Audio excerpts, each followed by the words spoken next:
Hello everyone, मैं वर्षा आपके अपने यूट्यूब चैनल वर्षा एजुकेशन पॉइंट में एक बार फिर से स्वागत करती हूँ। दोस्तों, कैसे हैं आप सब? आशा करती हूँ स्वस्थ होंगे, अच्छे होंगे, आपकी स्टडी भी अच्छी चल रही होगी। तो दोस्तों, आज की क्लास में हम लोग अपनी एक बहुत महत्वपूर्ण टॉपिक भाषा विज्ञान, जो कि हिंदी टीजीटी पीजीटी के पाठ्यक्रम में शामिल है। और ये क्लास देखने के बाद आप लोग का ये मान चलिए कि 2 नंबर एकदम श्योर है, क्योंकि भाषा विज्ञान में जो ये बोलियों से संबंधित जो टॉपिक मैं आप लोग को आज बताने वाली हूँ, यहाँ से भी प्रश्न बहुत अच्छे से आता है। ठीक है, अब इसमें से प्रश्न कैसे बनता है, जैसे दे देगा कि पश्चिमी हिंदी के अंतर्गत कौन सी बोली आती है। ठीक है, हिंदी की मूल उत्पत्ति किस अपभ्रंश से हुई है, पश्चिमी हिंदी की कितनी बोलियाँ हैं।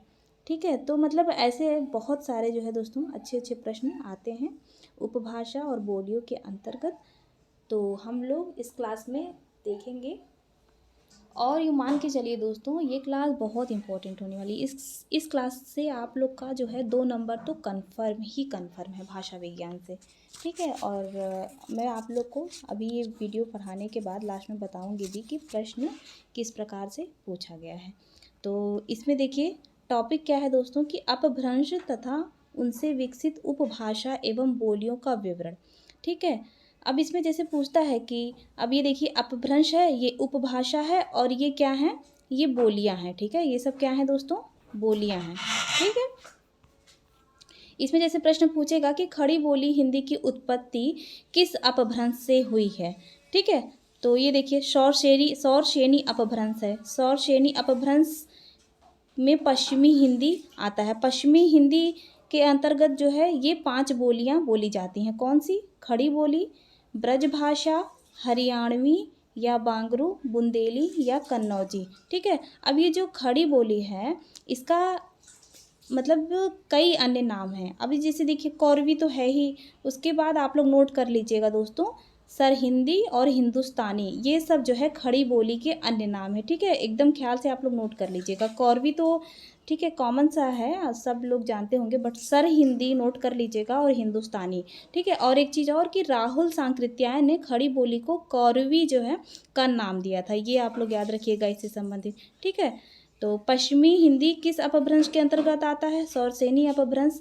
और पश्चिमी हिंदी के अंतर्गत कितनी बोलियां हैं? 5 बोलियां हैं। खड़ी बोली, और खड़ी बोली के अन्य नाम है कौरवी, सरहिंदी और हिंदुस्तानी। और खड़ी बोली को जो है कौरवी नाम किसने दिया था? राहुल सांकृत्यायन ने। ठीक है, ये आप लोगों को याद रखना है। फिर अब सौरसेनी अपभ्रंश के अंतर्गत ये जो है दोस्तों राजस्थानी जो है उपभाषा आती है। राजस्थानी भाषा के अंतर्गत कौन कौन सी बोलियां हैं, देखिए यहाँ से भी प्रश्न आता है। एक तो ये पश्चिमी राजस्थानी है, जिसके अंतर्गत जो है मारवाड़ी बोली बोली जाती है। फिर पूर्वी राजस्थानी है, जिसके अंतर्गत जयपुरी बोली है। उत्तरी राजस्थान है, ये देखिए मेवाती बोली बोली जाती है। तो ये सब जो है राजस्थान का ही। ठीक है, नाम से स्पष्ट हो रहा है कि मारवाड़ी, जयपुरी, मेवाती या मालवी। लेकिन अब देखिए अगर डीप में पूछ दिया और ऑप्शन दे दिया कि मारवाड़ी दे दिया, अब ऑप्शन दे दिया पूर्वी राजस्थान में है या उत्तरी राजस्थान है। अब राजस्थान तो पता है, बट ये भी आप लोगों को पढ़ना है, इसलिए मैं यहाँ पे चारों जो है करके दोस्तों उसकी बोलियाँ आप लोग को बता दी हूँ। ठीक है, ये भी आप लोग याद रखिएगा। फिर अब जो है सौरसेनी अपभ्रंश के अंतर्गत 2 उपभाषा और है। पहाड़ी, पहाड़ी में जो है 3 बोलियां हैं। देखिए कौन कौन सी? कुमायूनी, कुमायूनी और गढ़वाली और नेपाली। ठीक है, फिर जो है गुजराती भी जो है सौरसेनी अपभ्रंश के अंतर्गत आती है।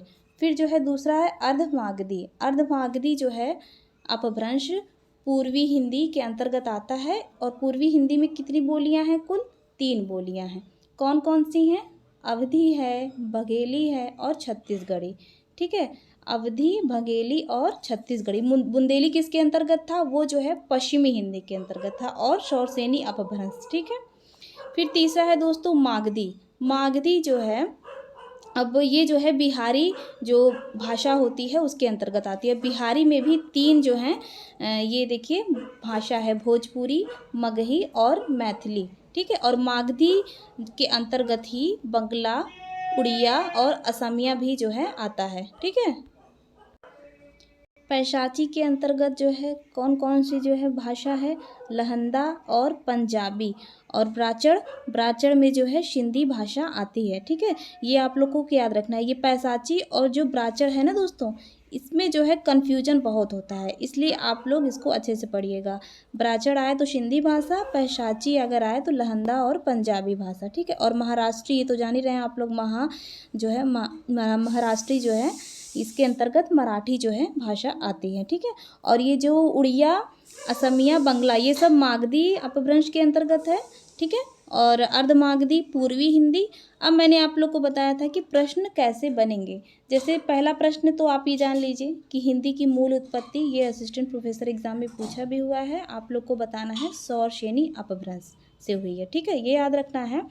फिर उसके बाद प्रश्न यह पूछ सकता है कि खड़ी बोली हिंदी की उत्पत्ति, खड़ी बोली हिंदी की उत्पत्ति जो है किस अपभ्रंश से हुई है। ऑप्शन दे देगा, मागधी अपभ्रंश, अर्धमागधी, सौर श्रेणी या पैसाची। तो आपको बताना है, जैसे ये देखिए खड़ी बोली सौर श्रेणी अपभ्रंश से इसकी उत्पत्ति हुई है, ये आप लोगों को याद रखना है। फिर अगला यह प्रश्न बन सकता है कि सिंधी भाषा का विकास अपभ्रंश की किस बोली से माना जाता है। सिंधी भाषा मैंने बताया कि ब्राचड़, ठीक है, ये आप लोग याद रखिएगा। फिर उसके बाद आ सकता है पूर्वी हिंदी वर्ग की बोलियों का विकास किससे माना गया है, किस अपभ्रंश से माना गया है। तो पूर्वी हिंदी का जो है दोस्तों क्या था, यहाँ मैंने बताया आपको अर्धमागधी अपभ्रंश, ठीक है। ये देखिए पूर्वी हिंदी जो है वर्ग की बोलियों का विकास आपको बताना है कि अर्धमागधी अपभ्रंश और 3 बोलियां हैं, ठीक है, ऐसे प्रश्न बनेगा। फिर प्रश्न बन सकता है कि जो है बिहारी हिंदी का विकास किस जो है अपभ्रंश से माना गया है, बिहारी हिंदी। तो ये देखिए मागधी अपभ्रंश है ना बिहारी हिंदी का, ये देखिए ऐसे प्रश्न बनेगा। वैसे मैं आप लोग को भाषा विज्ञान का बोलियों से संबंधित प्रश्न कराऊंगी, बट आज की क्लास में बता दे रही हूँ कि किस टाइप से प्रश्न बनेगा, ठीक है। तो ऐसे ही जो है दोस्तों प्रश्न बनेगा, ज़्यादा इसमें कुछ डिफ़िकल्ट नहीं रहता है, बस समझना थोड़ा रहता है। और ये सब आप लोग याद कर लीजिएगा सारी चीज़ें। और ये देखिए मैं एक बार फिर से रिवाइज कर दे रही हूँ, जिससे सौर श्रेणी अपभ्रंश से जो है पश्चिमी हिंदी की उत्पत्ति हुई है। 5 ये जो है बोलियाँ हैं। और इसमें मैंने आप लोग को बताया था ना कि खड़ी बोली के अन्य नाम कौरवी, सर हिंदी और हिंदुस्तानी। और कौरवी नाम किसने दिया था, राहुल सांकृत्यायन ने, ठीक है, ये याद रखना है बस। और इसे जान लीजिए आपके जो है 2 नंबर कन्फर्म है दोस्तों, 2 नंबर कन्फर्म ही हैं। तो अच्छे से आप लोग याद कर लीजिएगा।